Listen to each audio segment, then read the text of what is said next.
कौशाम्बी में एक व्यक्ति ने अपनी पत्नी और उसके आशिक के खिलाफ शिकायत दर्ज कराई है, जिसमें उसने बताया कि उसकी पत्नी ने उसे धमकी दी है कि अगर वह उनके प्रेम प्रसंग में बाधा डालेगा तो उसे काट कर ड्रम में भर देगी। पीड़ित ने एसपी से शिकायत करते हुए कहा कि उसकी पत्नी और उसके आशिक उसकी 16 वर्षीय पुत्री को बेचने की योजना बना रहे हैं। पीड़ित ने बताया कि उसकी शादी लगभग 20 साल पहले हुई थी और उनके 4 बच्चे हैं। सब कुछ ठीक चल रहा था, लेकिन पिछले 1 साल से पत्नी के एक अन्य व्यक्ति के साथ संबंध बन गए, जिसके बाद उनके बीच दूरियां बढ़ने लगी। पत्नी ने परिवार के साथ बुरा व्यवहार करना शुरू कर दिया और अक्सर मायके चली जाती थी।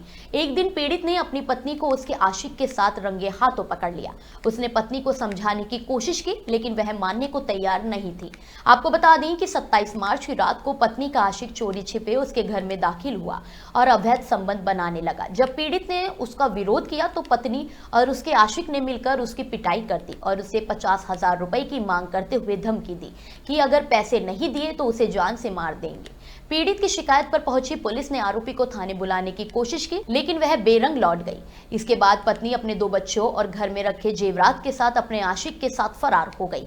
इस मामले में एसपी कौशाम्बी ब्रिजेश कुमार श्रीवास्तव ने कहा कि उन्हें जन सुनवाई के दौरान प्रार्थना पत्र प्राप्त हुआ है। उन्होंने संबंधित एसएचओ को जांच के लिए आदेशित किया है और कहा कि जो भी सत्यता सामने आएगी उसके अनुसार आगे की कार्रवाई की जाएगी। एसपी ऑफिस में आपने शिकायत की है, क्या मामला? शिकायती पत्र दिया है, आपका क्या मामला है? हमारी 2004 में शादी हुई थी। इसके पहले सब सही चल रहा था नहीं। 4 बच्चे हमारे थे। उसके बाद ने 1 साल के बाद धंधा ज़्यादा से उसका संपर्क हुआ। उसके बाद हमारे घर आने जाने लगा। उसके बाद फिर हमारी क्या देखा आपने? उसके अवैध संबंध बना रहते थे। अच्छा, आखिरी बार क्या था मामला? कब था और क्या था? 27 तारीख को उसको रंगे हाथ पकड़ा हमने। अच्छा। उसके बाद फिर हमने हमको धमकियाँ देने लगी, हमें पैसा का डिमांड करने लगी। उसके बाद फिर कि अगर ज़्यादा करोगे तो तुम नीला ड्रम में काट के भर दिया जाएगा। और 2 बच्चे के लेकर हमारे वो चली गई। और उसके बाद फिर हमारे 2 बच्चे यहाँ हैं। उसके बाद फिर जाने के बाद फिर हमसे डिमांड करने लगी पैसा के लिए। फिर चाहते क्या हैं? अब मुख्यमंत्री जी से हम न्याय चाहते हैं। नाम क्या आपका? राजकुमार साहू।